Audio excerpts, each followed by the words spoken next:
बाबा साहब और काशीराम जी अमर रहे, अमर रहे, अमर रहे। बाबा साहब और काशीराम जी अमर हैं, अमर रहे, अमर रहे। बहन कुमारी मायावती जिंदाबाद, जिंदाबाद, जिंदाबाद। माननीय बहन कुमारी मायावती जिंदाबाद, जिंदाबाद, जिंदाबाद। बहुत बहुत धन्यवाद साथियों।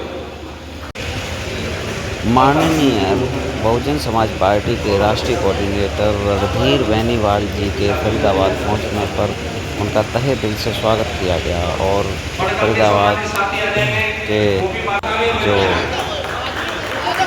प्रदेश सचिव हैं, हरियाणा प्रदेश सचिव हैं चौधरी रति राम जी ने उनका माला पढ़कर स्वागत किया। जिलाध्यक्ष कमलदत्त गौतम जी और उनकी समस्त ज़िले की कार्यकारिणी ने माननीय जितने भी बहुजन समाज पार्टी के पदाधिकारी और बड़े बड़े नेता पहुँचे, सभी का तहे दिल से स्वागत किया। तो है, लेकिन मिशन में काम करने के लिए समय नहीं है। उनकी पहचान ये होती है कि वो मीटिंग में भी ज़्यादा देर नहीं बैठ सकते। अगर मीटिंग में आ भी गए, हाजिरी लगवाने के बाद, अपने चेहरा दिखाने के बाद खिसक लेंगे, या फिर योजनाएं जो पार्टी की तरफ से गाइडलाइन होती हैं उनको लागू करने का काम जो नहीं चलेगा, एक दिन भी नहीं चलेगा, दूसरे दिन हटा दिया जाएगा। और ये हमने साबित ये किया है कि इसमें लाइन में चाहे प्रदेश अध्यक्ष हो और चाहे सेक्टर का अध्यक्ष हो, काम करेगा तो मिशन में उसको पद देने का या पद लेने का अधिकार है। काम नहीं करेगा तो उसको उस पद पे रहने का कोई अधिकार नहीं है। हमारे साथ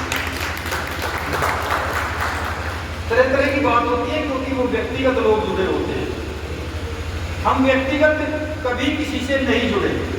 आप लोगों में भी मेरे सारे जितने दोस्त हैं वो व्यक्ति हैं जो बहुजन समाज पार्टी के कार्यकर्ता हैं, वही मेरे दोस्त हैं। अलग से हमारा कोई दोस्त नहीं ना, हमारा अलग से किसी से कोई संबंध वैसा नहीं है। जब भी होती है कोई पार्टी की बात होती है, पार्टी के अपोजिट जो भी व्यक्ति बात करता है उसका व्हाट्सएप, उसका नंबर ब्लॉक कर देते हैं। समझाने का एक बार, दो बार, तीन बार काम भी करते हैं सम्मानित साथी। और सम्मानित साथियों, पार्टी हमारी इन पदाधिकारियों की और हमारी वजह से जो मंच पर बैठे हैं और आप लोग बैठे हैं सम्मानित साथियों, कहीं न कहीं सभी लोग थोड़े थोड़े दोषी हैं। किसी का कम दोष है, किसी का ज्यादा दोष है। अगर कोई ये कहता हो का कार्यकर्ता बनाता है, बड़ा पदाधिकारी नहीं बनाता। बड़े पदाधिकारी ने आपके बीच में प्लानिंग की, गठबंधन से बड़ी कोई प्लानिंग नहीं की। परिस्थितियों के हिसाब से मेरे फैक्टर है पार्टी का नुकसान करने वाला वो छोटे छोटे संगठन है। बाबा साहब के नाम पे, रविदास जी के नाम पे, अलग अलग तरह के भगवान बुद्ध के नाम पे, साहब काशीराम जी के नाम पे, जब वो संगठन अपना नाम रजिस्टर करवाते हैं, जब नया संगठन बनता है और अपने नाम को रजिस्टर करवाने का काम करता है, तो वो बात शुरू में बाबा साहब भीमराव अम्बेडकर की स्टार्ट करते हैं कि मैं बाबा साहब भीमराव अम्बेडकर, फिर उसके साथ साहब काशीराम जी को जोड़ देते हैं कि मैं साहब काशीराम जी का अनुयायी हूं, उनका चेहरा हूं। उनकी बात को प्रारंभ होगा, उनके हर मिशन को तुम अध्यक्ष हो, तुम पदाधिकारी महासचिव हो, तुम उपाध्यक्ष हो, तुम कोषाध्यक्ष हो, उन 10 ने ही अपने आप में कमेटी बनाई और कमेटी बनाने के साथ साथ उनको ताकत देने का काम किया। तो भोले भाले लोग ये सोचते हैं ये जो ताकतवर लोग कह रहे हैं ये सही होगा और हमारी वो दूसरी जगह जाने का काम करते हैं। और सम्मानित साथियों, ऐसे संगठन हमारे जब बनने का काम होगा हमारे बीच से ही, हमारी सोच इस तरह की होगी। हमारी सोच कभी बाबा साहब भीमराव अम्बेडकर की इसलिए नहीं गई। हमने एक बार भी नहीं सोचा कि आप लोग अपने बच्चे को जब डिग्री दिलाने का काम करते हैं, आपका एक टारगेट होता है कि मैं अपने बच्चे को MBBS बनाऊं, इंजीनियर बनाऊं या कोई अधिकारी बनाऊं या किसी भी तरह का बाबू बनाऊं। एक टारगेट फिक्स करो। आपने कभी सोचा है कि बाबा साहब ने डिग्री इतनी क्यों ली है? उन्होंने अगर अपने परिवार को पालना होता, अपने रिश्तेदारों को या 2 डिग्री लेने का काम करते हैं। उन्होंने जितनी डिग्री ली है वो समय की स्थिति को समझते हुए आप लोगों के हित में, आपके बच्चों के हित में ली है। आपने कभी सोचा है कि मानव साहब श्री काशीराम जी ने नौकरी क्यों छोड़ी? उन्होंने अपने लिए नौकरी छोड़ी, उनको जरूरत थी साहब की दाद की? नहीं जरूरत थी। साहब ने क्लास वन की नौकरी छोड़ी, अपने परिवार को पाल सकते थे, अपना घर बसा सकते थे, अपने रिश्तेदारों को खुश रखते थे, इतनी क्षमता थी उनकी नौकरी में। सम्मानित साहब जी, हमने सोचा कभी क्या उनको जरूरत थी राजपाट की? नहीं थी उनको जरूरत। उनकी जरूरत हमें थी कि वो राजपाट में शामिल हो, हमारे अधिकार दिलाने का काम करें। ये जरूरत हम लोगों को थी, आप लोगों को थी। सम्मानित साहब जी, बहन जी ने 1977 से लेकर के आज तक का इतिहास लिखा, 4 बार शासन किया सम्मानित साथियों, और उस शासन में विपरीत परिस्थितियों में मनवादी लोगों से लड़ करके समतामूलक समाज की स्थापना करने का काम किया सम्मानित साथियों।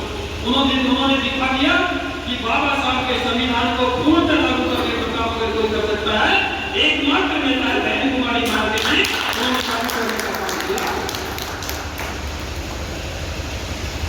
और कभी आपने सोचा है सम्मानित साथियों, क्या बहन जी को अपनी जरूरत है कि मुख्यमंत्री की या प्रधानमंत्री की? नहीं सम्मानित साथियों, नहीं जरूरत है। हमें जरूरत है कि बहन जी प्रधानमंत्री बने या मुख्यमंत्री बने, हमें जरूरत है, उनकी जरूरत नहीं है।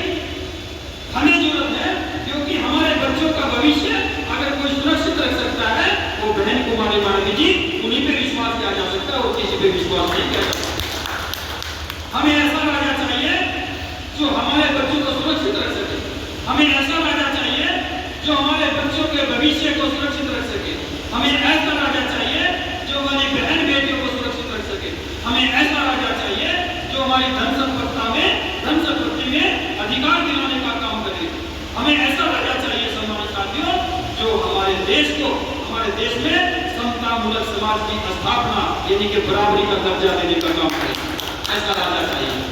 ऐसा राजा नहीं चाहिए जो हमारे बच्चों को मुकदमों में झोंकने का काम करे।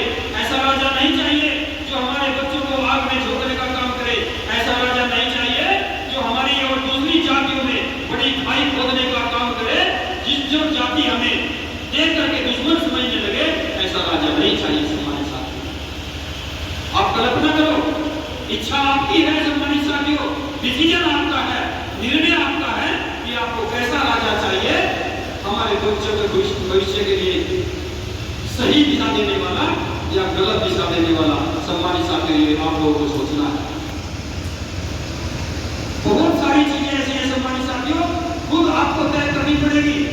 आपके बच्चे तय नहीं करेंगे क्योंकि बच्चों में उतना सम्मानित साथियों, जैसे आप जितना डायग्राम, जितना आप लोग सॉफ्टवेयर जैसा बनाएंगे अपने बच्चों के लिए, जिस तरह का सॉफ्टवेयर तैयार करेंगे वैसा ही सॉफ्टवेयर बच्चों के दिमाग में जाएगा। अगर आपने ये कह दिया कि आपके चाचा ताऊ गलत हैं तो बच्चा बड़ा होकर के उनको गलत समझेगा, दुश्मन समझने लगेगा। अगर आपने ये कह दिया सम्मानित साथियों, किसी का बच्चा अगर अपने ताऊ को, अपने चाचा को नमस्ते नहीं करता, जय भीम नहीं करता, सीधा समझने लगा उनके घर में उनके ताऊ चाचा के प्रति कुछ न कुछ गलत बात होती है। सॉफ्टवेयर किसने डाला? सॉफ्टवेयर हमने डाला सम्मानित साथियों। अगर आपने ये अपने बच्चों को कह दिया कि कांग्रेस आपका भला कर सकती है, उनके दिमाग में वो सॉफ्टवेयर डल गया।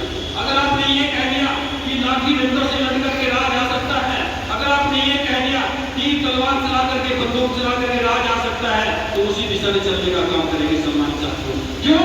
क्योंकि बाबा साहब का आपने निर्णय नहीं सुना है। बाबा साहब का इतिहास, बाबा साहब का लिटरेचर आपने उनके बीच में नहीं उतारा, क्योंकि बाबा साहब ने कभी नहीं कहा कि 3 तलवारों की लड़ाई लड़ो। बाबा साहब ने कभी नहीं कहा कि बंदूक से आपका राज आ सकता है। साहब काशीराम जी ने कभी नहीं कहा, बहन जी ने कभी नहीं कैसा कहा। साहब ने एक बात कही सम्मानित साथियों कि बाबा साहब आपके बीच में एक हथियार लेकर के गए हैं, अगर उसको उल्टा चलाओगे अपनी गर्दन काटने का काम कराओगे, अगर उल्टा चलाओगे राज की कुर्सी पर नीला झंडा लगाने का काम करोगे सम्मानित साथियों। ये तय आपको करना है। कई बार दोहराया, शायद उसको जमीन पर उतारने में आप लोग सक्षम नहीं, और ठीक है समझाते हैं। हमने कई बार कहा है कि कि जो व्यक्ति बहुजन समाज पार्टी का पदाधिकारी है उसके लिए फाउंडेशन है, बाध्यता है कि वो बहुजन समाज पार्टी का काम छोड़कर काम करे। हमने कई बार दोहराया है, जो व्यक्ति बहुजन समाज पार्टी का पदाधिकारी है, इस पार्टी का पदाधिकारी है, बहन जी का सिपा सलार है, यहाँ पे सिपाही है बहन जी का, वो व्यक्ति पार्टी का काम अपना काम छोड़ करके करे। और जिसके पास कोई पद नहीं है, हम उसको भी उसके लिए मूल मंत्र हमने कई बार दिया आपके बीच में सम्मानित साथियों, जिसके पास कोई पद नहीं है वो भी काम करे, फ्री का काम करे। जैसे हमारे बच्चे हैं सोशल मीडिया पे लग रहे हैं, वो सोशल मीडिया पे कई तरह के प्रचार कर सकते हैं, इंस्टाग्राम के माध्यम से, व्हाट्सएप के माध्यम से, फेसबुक के माध्यम से, ट्विटर के माध्यम से, कई तरह के प्रचार आप लोग नेट के माध्यम से कर सकते हैं। हमारे बच्चे जो जिनके पास समय नहीं है, शाम के टाइम मोबाइल चलाते हैं, हर टाइम मोबाइल देखते रहते हैं। हमारी समय में ये नहीं आता कि वो मोबाइल में क्या करते हैं। सम्मानित साथियों, सारे रिश्ते मोबाइल आ गया, सब कुछ जितने ताऊ चाचा के रिश्तेदारों के जितने रिश्ते थे सब कुछ आ गया। सम्मानित साथियों, समझ नहीं आता मोबाइल में क्या करके इस कारवा को आगे बढ़ा करके राजपाट की लड़ाई मोबाइल से भी लड़ सकते हैं। सम्मानित साथियों, क्या फायदे में बड़े बड़े मोबाइल लेकर हम दिखाने का काम करते हैं, मेरे पास एप्पल का मोबाइल है, मेरे पास मोबाइल। और सम्मानित साथियों, जिनके पास मोबाइल भी नहीं है, मेरे बुजुर्ग हैं, माता शक्ति हैं, जो लोग घरों में बैठे हैं, जो लोग कहीं ट्रेन में सफर कर रहे हो, किसी चौराहे पे बैठे हो, किसी बस में सफर कर रहे हो, किसी दुकान में बैठे हो, किसी चौक पे बैठे हो, पान के खोखे में बैठे हो, महिला की टोली में बैठे हो, बुजुर्ग की टोली में बैठे हो, बच्चे बच्चों की टोली में बैठे हो, नौजवान की टोली में बैठे हो, या हॉस्पिटल में पेशेंट देखने जाए या बैंकेट हॉल में खाना खाने जाए, आप किसी भी स्थिति में हो, कहीं भी किसी भी परिस्थिति में हो, आप लोग प्रचार कर सकते हैं। आपको दो शब्द ही कहने हैं, एक चर्चा करनी है। अखबार आपके बात कभी नहीं लिखेगा, टीवी आपकी बात कभी नहीं दिखाएगा, कभी नहीं दिखाने का काम किया। सम्मानित साथियों, आज तो टीवी आपके पास है, आप अखबार आपके हाथ में। सम्मानित साथियों, एक टाइम था 1995 में। सम्मानित साथियों, जब उत्तर प्रदेश के लोगों में पूरे गांव में एक भी अखबार नहीं आता था, पूरे गांव में एक आधा कोई टीवी हुआ करता था। सम्मानित साथियों, सरकार कैसे बनी? सरकार ऐसे बनी जब हम बैठक में, चौराहों पे कहीं भी खड़े होते थे। सम्मानित साथियों, खेत में गए, घास लेने गए, कहीं भी खड़े होते थे, हफ्ती का प्रचार करते थे कि भाई हफ्ती सरकार बनेगी, हफ्ती की सरकार बनेगी, हफ्ती की सरकार बनेगी। ये प्रचार था, गरीबों में प्रचार था। वो एक बार भी था, कोई नहीं कहता था हफ्ती सरकार बनेगी, कोई विरोधी दल कभी नहीं चाहता था कि मजाक उड़ाते थे, कैसे आएगा हफ्ती तुम्हारा, हमारे मजाक उड़ाने का काम करते। सम्मानित साथियों, और उस मजाक को सह करके, उस बेइज्जती को सह करके हम लोगों ने अपने कारवा को सामने रखा। सम्मानित साथियों, आगे बढ़ने का काम किया, हमने कभी शर्म नहीं की। उत्तर प्रदेश के लोगों ने कभी शर्म नहीं की कि लोग सामने वाले मेरा मजाक उड़ाने का काम कर रहे हैं। उन्होंने अपने शब्दों को जारी रखा। इस बार हफ्ती की सरकार आएगी भाई, हफ्ती की सरकार आएगी। और हम आपके बीच में भी कह रहे हैं, सर कह रहे हैं। सम्मानित साथियों, आप किसी भी स्थिति में हो, आप किसी भी परिस्थिति में हो, आप लोगों को केवल एक तय करना है, आप लोगों को संकल्प लेना है। अगर आप बैंकेट हॉल में भी खाना खाने जा रहे हैं, अपनी प्लेट में अपने पसंद का खाना लो। आपके सामने कांग्रेस का व्यक्ति भी हो सकता है, उस शादी ब्याह में भाजपा का व्यक्ति भी हो सकता है, किसी भी पार्टी का व्यक्ति हो सकता है। आप लोग सामान लो और मुंह में चम्मच लगाओ, वो एक बार कहना है आपकी जीत रहा है, आपकी जीत रहा है। आपको बोलना है, कुछ भी खर्च नहीं होता, घर का खर्च नहीं होता, कोठी खर्च नहीं होती, पैसा खर्च नहीं होता, आपका कट्टी भी खर्च नहीं होती, ताकत खर्च नहीं होती, कुछ भी नहीं करना। सम्मानित साथियों, आपको कहना है इस बार तो हाथी चमकेगा भाई, हाथी की सरकार आएगी। हाथी बहुत चर्चा चल गई थी, हाथी की चर्चा चल गई। तो सम्मानित साथियों, कहने में कुछ नहीं आता। अगर शर्म करोगे तो डूब जाओगे, सामना करोगे डर जाओगे।